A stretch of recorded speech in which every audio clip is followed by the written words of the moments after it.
I'd like to take a look at another perspective on Hanukkah, which is the idea of oil, shemen, as it's called in Hebrew, because that's the preferred way of lighting Hanukkah candles, is actually to use oil candles if possible, because it mirrors in a way the miracle which was performed with oil itself.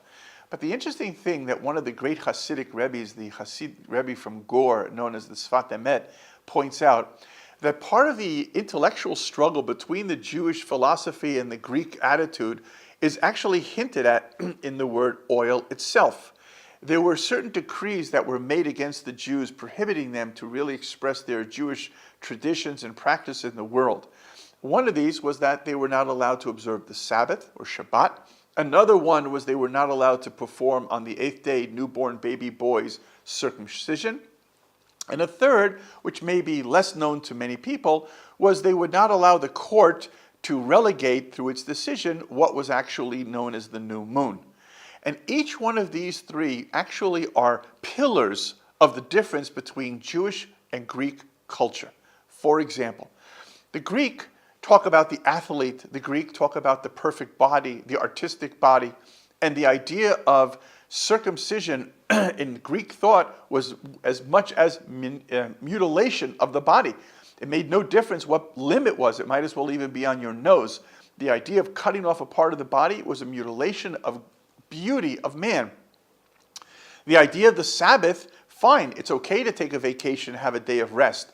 But to actually say because somebody were to do something as trivial as picking up a little pin in their house and under circumstances bringing it outside their house that the court would implement a death penalty, what are we talking about here?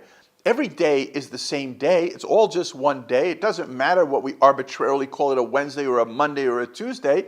So too, Saturday is just another day. The Jews, of course, come along and say, no, Saturday is not another day. Saturday is Shabbat. It's a holy day. Its very composition and texture is different than the rest of the week. And the same too by circumcision. The Jews say this is not mutilation. This is partnership with God. God wants man to be creative and creators with God. Therefore, God gives man the opportunity to finish the final completion, which in Talmudic language is called the makav apatish, the last little tap of the hammer, which completes everything. So God left this for us in order to be partners with God. And in terms of the moon, logically the Greeks would say, nature and astrological forces are what they are. We can't possibly imagine that you could stop the sun like we talk about in the Battle of Joshua. We can't possibly imagine that you could remanipulate the stars as God showed Abraham when he said, come and count the stars. These are forces beyond our control. And yet the Jews say, no, not at all. As partners with God, to the one who actually made the stars, the Jewish court would have the power to initiate when exactly would be the new moon. The term for the new moon was always called ner, which means a candle, because the moon was that candle in the air. If you look at these three prohibitions and you understand them in their Hebrew, Shabbat, Milah, and ner, the first letter together of these three words spells the word shemen, which is oil. This is why the oil was the power to be able to rise above the persecutions of the Greek. And this is why King David, often in his Psalms, Tehillim, will begin with a praise to the oil olive press. What is the olive press? The only way to bring oil out of the olive is to crush it. The only way to bring wine out of the grape is to crush it.